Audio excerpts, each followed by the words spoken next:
यस भिडियोमा प्रस्तुत गरिएको analysis globally practice related web प्रिन्सिपलको बेसिसमा छ। यसको उद्देश्य स्टडीको लागि मात्रै हो, यो कुनै रिकमेन्डेसन होइन। स्टक मार्केट इन्भेस्टमेन्ट सधैँभरि मार्केट रिस्कसँग एसोसिएटेड छ, त्यसकारण लगानीकर्ताले लगानी गर्दा आफ्नो इन्डिभिजुअल रिस्क एपेटाइट र मनी म्यानेजमेन्टलाई ध्यान पुर्याउनु होला। नमस्कार साथीहरू, म विष्णु प्रसाद बस्याल तपाईहरु समक्ष प्रस्तुत हुँदैछु नेप्सीको सर्ट टर्म अपडेट लिएर। साथीहरू, लामो विगत लगभग 1 महिनादेखि चाहिँ मैले यसलाई चाहिँ एज अ ट्रायङ्गुलर प्याटर्नको रूपमा चाहिँ नेप्से फर्म भइराखेको, जसमा 1816 जुन 22 नोभेम्बर 2023 को यसले लो बनाएको थियो। त्यसपछि first wave, second wave, third र यो पुरै चाहिँ एन्टायरली ट्रायङ्गुलर फोर्थ वेभ हुनुपर्छ भन्ने चाहिँ मैले एस्टिमेसन गरेको थिएँ।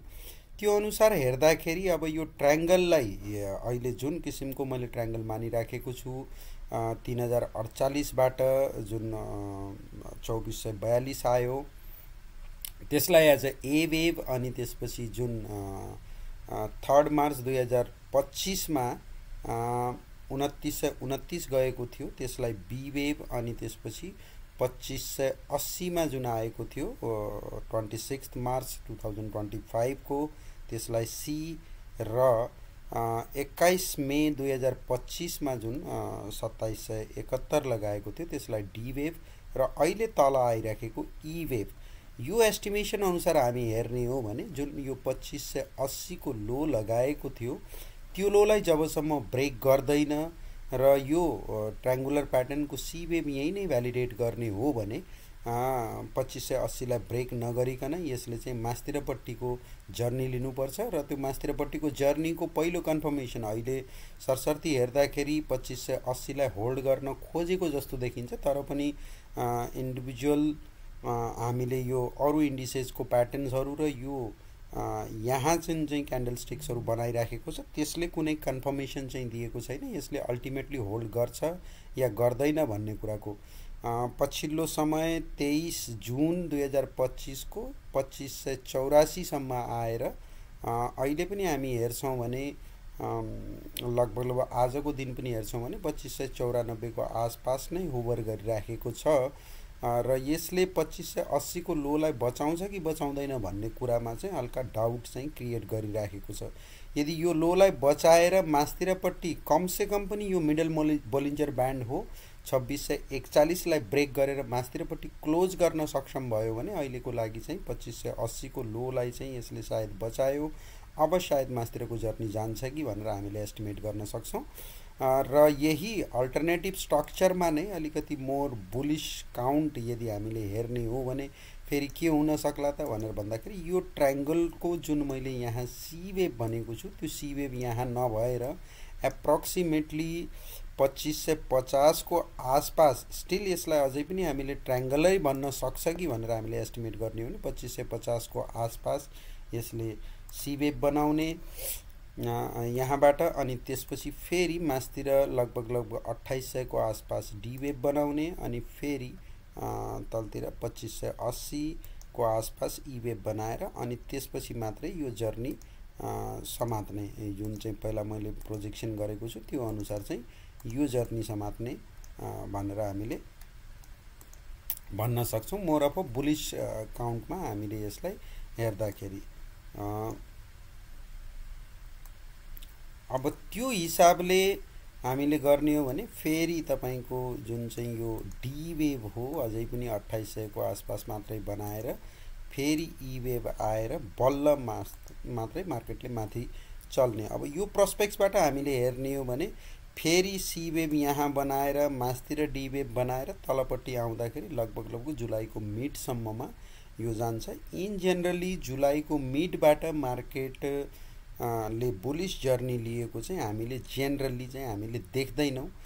कहिलेकाहीँ इतिहासमा त्यस्ता घटनाक्रमहरू छन्, तर पनि धेरै जसो पटक चाहिँ जुलाई र अगस्त पछि चाहिँ मार्केट तल नै आउने गरेको देखिएको छ। अब यो प्याटर्न यस्तो खालको बनाउला नबनाउला भन्ने कुरामा अलिकति डाउटफुल चाहिँ छ, तर पनि यो प्रोबेबिलिटीलाई हामीले टोटली रिजेक्ट गर्न सक्दैनौं।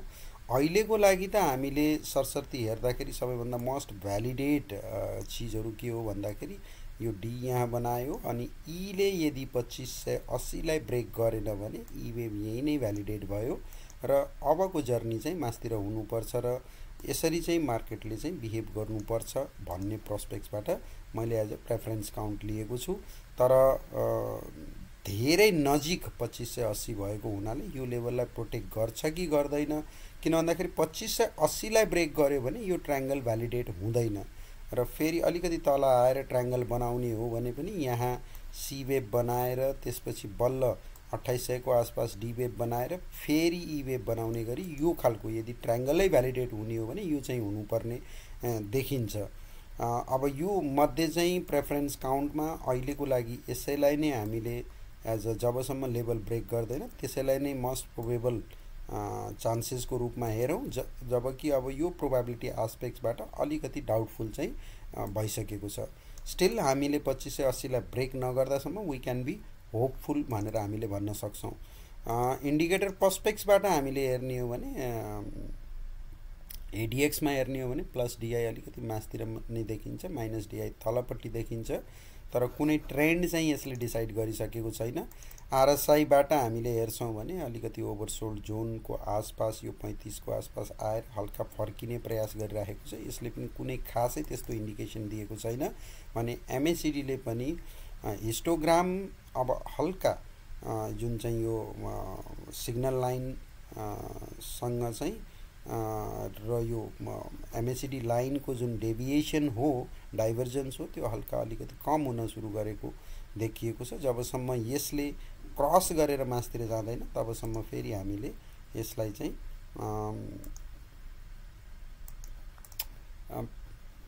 कम्प्लिटली चाहिँ एमएसिडी प्रोस्पेक्ट्सबाट पनि मार्केट फर्कियो भनेर भन्न सक्दैन। क्रस गरेर मासतिर गयो भने डेफिनेटली हामीले भन्न सक्छौँ कि एउटा बटम बजारमा लागिसक्यो।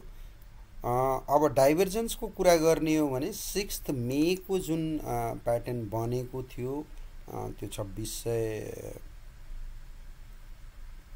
यही जुन चाहिँ के अरे 2608 को जुन प्याटर्न बनेको थियो त्यसपछि चाहिँ लगातार हामीले यहाँ डाइभर्जेन्स चाहिँ अहिले पनि हामीले देख्न सक्छौँ। एमएसिडीमा डाइभर्जेन्स चाहिँ देखिएको छ, तर फेरि मैले भनिसकेँ एमएसिडीको डाइभर्जेन्स तब मात्रै कन्फर्म हुन्छ जब यसले यो प्याटर्न्सलाई मास्तिरपट्टि जुन सिग्नल लाइन हो त्यसलाई मास्तिरपट्टि ब्रेक गरेर जान्छ। त्यो नगर्दासम्म हामीले यसलाई डाइभर्जेन्स कन्फर्म गर्न सक्दैनौँ। अब आउँ इन्ट्राडे प्रोस्पेक्ट्सबाट एज अ प्रेफरेन्स काउन्टको रूपमा नै हेर्ने हो भने स्टिल मैले भनिसकेँ यो 2580 को लाइन हो, यसलाई प्रोटेक्ट गर्दासम्म यो भ्यालिडेट छ। यदि यो प्रोटेक्ट गरेन भने चाहिँ फेरि हामीले रिथिङ्क गर्नुपर्ने हुन्छ ट्रायंगुलर प्याटर्नको बेसिसमा। अल्टरनेटिभ के हो त, यदि 2580 लाई यसले होल्ड गर्न सकेन भने एउटा पोसिबिलिटी मैले भने 2550 को आसपास फेरि ट्रायंगल बनाउन आउने, फेरि 2800 जाने, फेरि 2580 आउने अनि बल्ल यो पुरै कन्सोलिडेसन प्याटर्नलाई फिनिश गर्ने भनेर एउटा प्रोबेबिलिटी त मैले राखेको नै छु। अर्को चाहिँ बियरिश प्रोबेबिलिटी चाहिँ के हो भनेर भन्नुहुन्छ भने 2580 लाई ब्रेक गर्छ भने एप्रोक्सिमेटली पुरानो लो जुन चाहिँ 2442 को थियो त्यही लेभल पनि 2440 को आसपास यो आएर अनि मात्रै त्यसपछि चाहिँ यहाँ सेकेन्ड वेभ बनाएर त्यो प्रोस्पेक्ट्समा हामीले हेर्ने हो भने जुन फर्स्ट वेभको सुरुवात हो यो लगभग 8 मेबाट सुरु भयो 1954 बाट, अनि त्यसपछि यो फर्स्ट वेभ बन्यो, सेकेन्ड वेभ बन्यो, थर्ड फोर्थ फिफ्थ र फर्स्ट वेभ जुन इन्टरमिडिएट माइनर डिग्रीको फर्स्ट वेभ हो त्यो 3048 मा बनिसक्यो। अब यो डबल कम्बिनेसन एबीसीडब्लु अनि त्यसपछि फेरि एबी र सी एक्स गर्दै फेरि एबी र सी वाई को रूपमा डबल कम्बिनेसन जिगज्यागको रूपमा सेकेन्ड वेभ 2440 मा बनाउन आउने, त्यसपछि मात्रै बुलिश जर्नी सुरु गर्ने भन्ने अर्को यो अल्टरनेटिभ प्रोस्पेक्ट्स हो।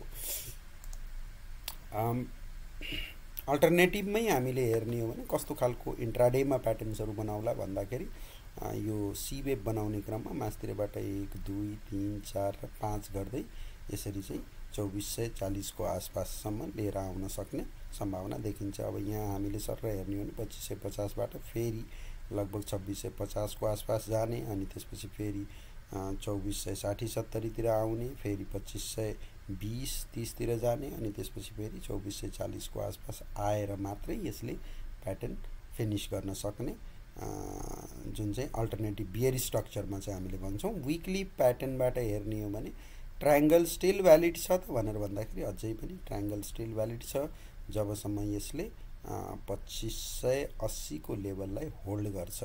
यहाँ ट्रायंगुलर प्याटर्न चाहिँ एक्चुअलमा हेर्ने हो भने ब्रेकडाउन गरेको देखिन्छ, तर इलेड वेभ प्रोस्पेक्ट्सबाट जसलाई हामीले सी वेभ मानिराखेका छौँ, अब यहाँ पनि तपाईले वेभ गणना गर्नुभयो भने यहाँ हेर्न सक्नुहुन्छ। यो चाहिँ ए भयो, यो चाहिँ बी भयो, सी चाहिँ यहाँ जुन 2580 मा बनाएको त्यो सी, डी र ई। यदि यसलाई हामीले भन्ने 2580 लाई ब्रेक गर्दैन, त्यो भन्दा तल मार्केट आउँदैन भने चाहिँ स्टिल वी क्यान एक्सपेक्ट कि एबीसीडी भयो अनि त्यसपछि मात्रै यो बजारले चाहिँ मास्तिरको एउटा जर्नी लिएर गएर माइनर डिग्रीको फर्स्ट वेभ बल्ल लगभग 3200 देखि 3400 को बीचमा बनाउने अनि त्यसपछि सेकेन्ड वेभ आएर बल्ल थर्ड वेभको सुरुवात हुने भनेर हामीले भन्छौँ। अहिलेसम्म पनि यो ट्रायंगल चाहिँ एक्चुअलमा ब्रेक गरेको देखाए पनि 2580 भन्दा मुनि नआउँदासम्म इलेड प्रोस्पेक्ट्सबाट यसलाई ट्रायंगलको भ्यालिडेसन नै मानिन्छ। मन्थली चार्टमा अप्पर बोलिन्जर ब्यान्डलाई ब्रेक गरेर मास्तिर गयो, पहिलो क्लोज गर्यो, दोस्रो महिना क्लोज गर्यो जुन चाहिँ क्यान्डल बेरिज टाइपको क्यान्डल बनायो स्पिनिङ टपको, अनि त्यसपछि फेरि तलपट्टि मार्केट 2440-42 सम्म लिएर आयो सेप्टेम्बर महिनामा, अनि त्यसपछि एन्टायरली यहाँ नै यसले कन्सोलिडेट गरिराखेको छ। त्यो प्रोस्पेक्ट्सबाट हेर्न सक्यौं। अर्को प्रोस्पेक्ट्स के हो त भन्दाखेरि मैले अल्टरनेटिभमा भने अनुसार यहाँ चाहिँ एक बनाइसक्यो, अब दुई बनाउने क्रममा यो मिडल बोलिन्जर ब्यान्ड अहिलेको लागि 2385 मा देखिएको छ, तर जुलाई महिनामा चाहिँ यो 2400 भन्दा मास्तिर जान्छ। हरेक महिनाको यसको शिफ्टिङ कति छ भनेर भन्नुहुन्छ भने एप्रोक्सिमेटली 30 अङ्कको शिफ्टिङ छ, भनेपछि 2405-6 तिर जान्छ। मिडल बोलिन्जर ब्यान्डमा चाहिँ अल्टिमेटली यसले सपोर्ट लिन्छ नै भनेर हामीले एक्सपेक्ट गर्न सक्छौं। यहाँबाट चाहिँ अब कसरी सपोर्ट लिएला त भन्दाखेरि यो मिडल बोलिन्जर ब्यान्डको आसपास यसले सपोर्ट लिने अनि त्यसपछि बल्ल सेकेन्ड वेभ यहाँ बनाएर थर्ड फोर्थ र फिफ्थको यो जर्नीहरू जाने भनेर हामीले भन्न सक्छौं।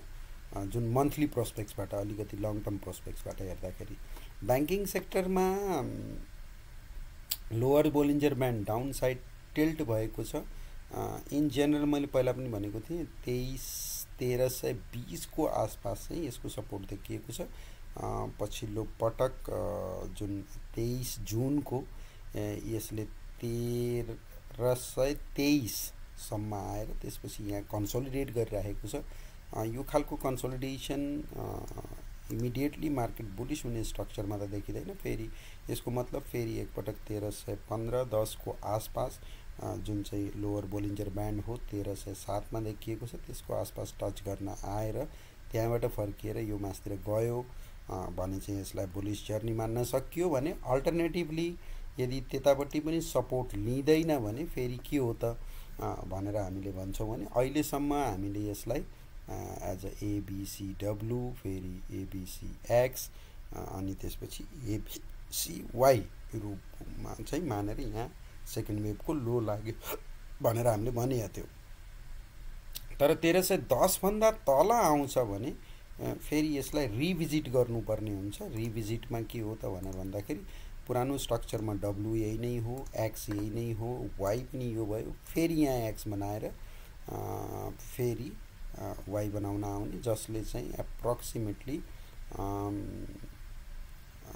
1220-50 को आसपासको कुनै एउटा प्याटर्न बनाएर यहाँ पनि तपाईको आउँदाखेरि ए बी सी गर्दै यसरी लिएर आउने अनि त्यसपछि मात्रै सेकेन्ड वेभको जर्नी चाहिँ यहाँ कम्प्लिट गर्ने भनेर हामीले चाहिँ भन्न सक्छौं। यहाँ कम्प्लिट गरिसकेपछि बल्ल बजारले मास्तिरको जर्नी चाहिँ लिनेछ भनेर हामीले भन्न सक्यौं। अब यसमा 1310 को आसपासकै सपोर्ट चाहिँ यसले लिनु नै पर्छ। जुन यो प्याटर्नलाई पुरानो जुन मैले प्याटर्न भनेको थिएँ त्यसलाई भ्यालिडेट गर्नको लागि सेकेन्ड वेभ यहाँ बनेको हो भने यसले चाहिँ सिग्निफिकेन्टली तल गर्दैन 1310 को आसपास नै सपोर्ट लिएर मास्तिर जानुपर्छ भन्ने एक्सपेक्टेसन हो। नाउ डेभलपमेन्ट ब्याङ्कको केसमा आयौँ भने अब डेभलपमेन्ट ब्याङ्कले ई वेभलाई भ्यालिडेट गर्ने हो भने 5160 को लेभल जुन चाहिँ यहाँ सी वेभ भनेको थिएँ यसलाई प्रोटेक्ट गर्नु जरुरी छ। त्यो भयो भने डेभलपमेन्ट ब्याङ्कको यो ABCDE गर्दै रनिङ ट्रायंगलको कन्सेप्टमा चाहिँ यसलाई मैले हेरिराखेको छु। रनिङ ट्रायंगल 5160 लाई होल्ड त्योभन्दा तल ब्रेक नगर्दासम्म रनिङ ट्रायंगलकै पोसिबिलिटी बढेर जान्छ। यो फोर्थ वेभ हुन जानेछ र त्यसपछि एउटा फिफ्थ वेभको जर्नी लगिसकेपछि डेभलपमेन्ट ब्याङ्कमा चाहिँ प्याटर्न चाहिँ कम्प्लिट गर्छ भनेर हामीले भन्न सक्छौँ। फाइनान्समा स्टिल अब यो फोर्थ वेभ भनेर भनेको छु। अब यसपछि यो फिफ्थ वेभ जाने क्रममा यो हाईलाई ब्रेक गर्छ कि गर्दैन आई डोन्ट नो, तर बाउन्सै गयो भने पनि यहाँ फेरि ट्रङ्केटेड फिफ्थ वेभ बनाएर अल्टिमेटली जर्नी यसले तलकै लिएर आउने सम्भावना चाहिँ छ। यो डेभलपमेन्ट ब्याङ्क फाइनान्सको यो पुरै प्याटर्न चाहिँ एन्टायरली फाइनान्सको इन्डेक्स लङ टर्मको लागि चाहिँ टप लागिसकेको आइदर यहाँ लागिसकेको या फेरि हल्का मास्तिर लिएर गयो भने 4000 को आसपासको कतै टप लगाएर 4000 देखि लिएर लगभग 4400 सम्मको आसपासको टप लगाएर त्यसपछि तल आउने हो। त्यसमा अझै पनि हामी चाहिँ केही कन्क्लुसिभ भन्न सक्दैनौँ, तर एउटा चीज के हो भनेर भन्दाखेरि पछिल्लो 12 वर्षको जुन जर्नी हो यसलाई तपाईले मन्थली चार्टबाट पनि हेर्नुभयो भने सरस्वती के देख्नुहुन्छ भन्दाखेरि यो 2012 बाट सुरु भएको स्पेसिफिकली 13 बाट सुरु भएको यो जर्नी हो 1 2 अनि यो 3 यहाँ 4 र यो 5 गरेर यो पुरै जर्नी चाहिँ यसले फिनिश गर्छ र पुरानो फोर्थ वेभमा नै फर्किएर आउँछ भन्ने एक्सपेक्टेसन हो। त फाइनान्समा downside edge low edge लगभग 1500 को आसपास पनि इन्डेक्स आउन सक्छ। अहिलेको लागि चाहिँ स्टिल आई एम एक्सपेक्टिङ कि यो फोर्थ वेभ भएर एउटा फिफ्थ वेभ चाहिँ चाहे पार्शियल करेक्सन नै किन नहोस् ट्रङ्केटेड फिफ्थ वेभ नै किन नहोस् एउटा चाहिँ जान सक्ने प्रोबेबिलिटीलाई चाहिँ मैले ओपनै राखेको छु। माइक्रो फाइनान्समा हेर्ने हो भने माइक्रो फाइनान्सको चार्टमा WX बनाइसकेपछि फेरि A, B र C गर्ने क्रममा यो इक्वालिटी बेसिसमा 4500 को आसपासको यसको सपोर्ट देखिन्छ। त्यहाँ सपोर्ट लिएर यसले फोर्थै वेभ बनाउने हो र त्यसपछि 1 2 3 4 5 गरेर एउटा फिफ्थ वेभ एप्रोक्सिमेटली 6000 को आसपास चाहिँ पेन्डिङ छ भनेर हामीले भन्न सक्छौँ। भने नन लाइफमा पुरा फर्स्ट वेभ यसले कम्प्लिट गरिसक्यो जुन अगस्त 2024 मा, अनि त्यसपछि WXY अनि फेरि X फेरि ABC गर्दै अब यो ABC को इक्वालिटी चाहिँ हामीले फेरि हेर्ने हो भने लास्टको वेभ हो। यो लास्टको वेभलाई हामीले इक्वालिटीको बेसिसमा हेर्ने हो भने कतिसम्म आउन सक्ला त भनेर भन्दाखेरि एप्रोक्सिमेटली 11430 को आसपासको यो देखिएको छ। यहाँ आइसकेपछि यसले सेकेन्ड वेभ बनाएर त्यसपछि थर्ड वेभको जर्नी स्टार्ट गर्ला भन्ने हाम्रो एक्सपेक्टेसन हो। लाइफ इन्सुरेन्स इन्डेक्समा हेर्नुहुन्छ भने अभियसली यो फर्स्ट वेभ बनाइसकेपछि W फेरि यो X बनायो फेरि ABC को जर्नीमा 12050 को आसपास या 12100 को आसपासको चाहिँ यो वाइ वेभ कन्क्लुड हुन सक्ने सम्भावना छ, जहाँ यसले सेकेन्ड वेभ बनाएर त्यसपछि मात्रै थर्ड वेभको जर्नी स्टार्ट गर्ला भनेर हामीले भन्न सक्छौँ। हाइड्रो पावर इन्डेक्समा जुन इभन फिफ्थ वेभ एक्सटेन्सनकै कुरा आइदर फिफ्थ वेभ नै यहाँ सिद्धियो, यो जुन चाहिँ फर्दर फिफ्थ वेभ कुरा छैन, फिफ्थ वेभ नै यहाँ सिद्धियो र यो फर्स्ट वेभ बनायो अनि त्यसपछि अब सेकेन्ड वेभ यसले चाहिँ राम्रै एग्रेसिभ तरिकाले तल लिएर आएर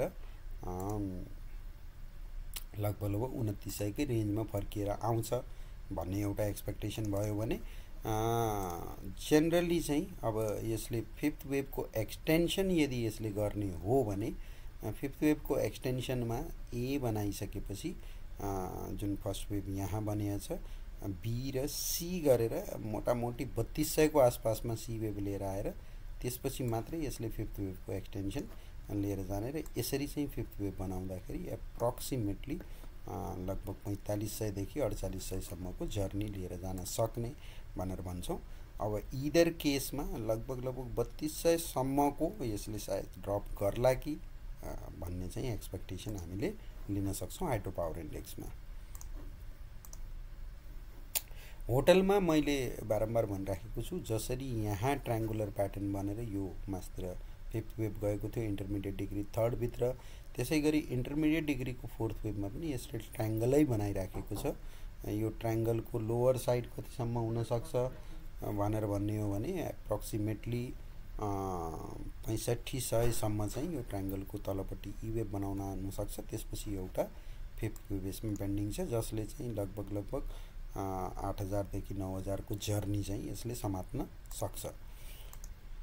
म्यानुफ्याक्चरिङमा WX र अनि त्यसपछि ABC गर्दै अब यो 1 को इक्वालिटी त नआउला जस्तो देखिन्छ। लगभग 0.618 जुन चाहिँ यो A थियो त्यसको 0.618 भनेको लगभग 6700 को लेभल हुनसक्छ। 6700 को लेभलको आसपास फेरि पहिला यो फर्स्ट वेभ थर्ड भित्रको फर्स्ट वेभ बनाइसकेको थियो, थर्ड भित्रको सेकेन्ड बनाएर थर्ड चाहिँ यसले मास्तिर लिएर जान सक्छ भन्ने एक्सपेक्टेसन हामीले लगाउन सक्छौँ।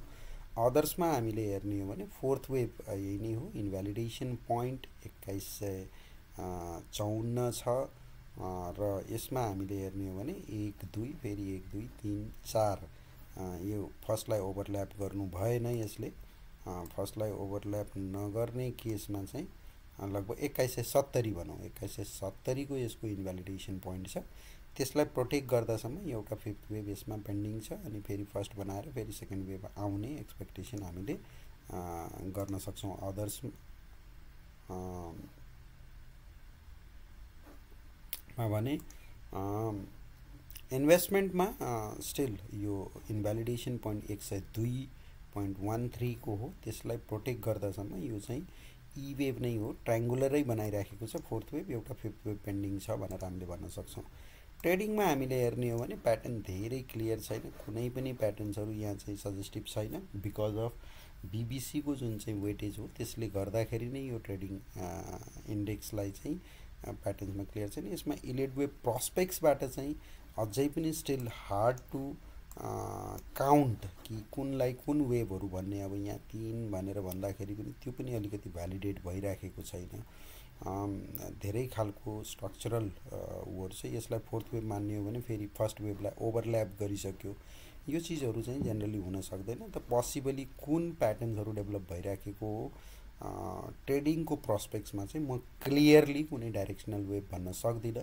तर सरसर्ती हेर्दाखेरि लगभग यो लामो समयसम्ममा यही लेभलमा नै 4000 देखि लगभग 4800 को बीचमा नै यसले केही समय कन्सोलिडेट गर्ने र एउटा चाहिँ मास्तिर एक्जिट चाहिँ यसले 6000 भन्दा मास्तिर गर्छ भनेर हामीले एक्सपेक्टेसन लगाउन सक्छौँ। यति भन्दै नेप्सेको सर्ट टर्म अपडेट म यहीँ टुङ्ग्याउन चाहन्छु। अहिले पनि फेरि लास्टमा जाने बेलामा अहिलेसम्मको ट्रेडिङ आवरसम्ममा हामीले सरसर्ती हेर्ने हो भने it is trying to protect 2580, तर यो 2580 लाई प्रोटेक्ट गरिसक्यो भन्नको लागि कमसे कम पनि यो 24 जुनको क्यान्डल हो त्यो भनेको 2629 को हो, त्योभन्दा मास्तिर जानु पर्यो र मिडल बोलिन्जर ब्यान्ड अर्को कन्फर्मेसन मिडल बोलिन्जर ब्यान्ड 2642 मा छ, त्योभन्दा मास्तिर क्लोज हुनु पर्यो। यदि त्यो भइदियो भने यसले ट्रायङ्गल प्रोटेक्ट गर्यो र यो मैले जुन भनिराखेको थिएँ लामो समयदेखि ट्रायङ्गुलर भन्ने सम्भावना बढी छ त्यसैलाई नै भ्यालिडेट गर्यो। प्रेफरेन्समा मैले अझै पनि यही पोइन्टलाई राखेको छु भने यदि 2580 लाई ब्रेकडाउन गर्छ भने अल्टरनेटिभ स्ट्रक्चरमा चाहिँ फेरि 2440 को लोलाई रिटेस्ट गरेर मात्रै मास्तिर जाने हुन सक्छ भन्ने कन्क्लुजनका साथ यो हप्ताको विकली भिडियो म यहीँ टुङ्ग्याउन चाहन्छु। अर्को हप्तासम्म बिदा दिनुहोस्। हस्त, धन्यवाद।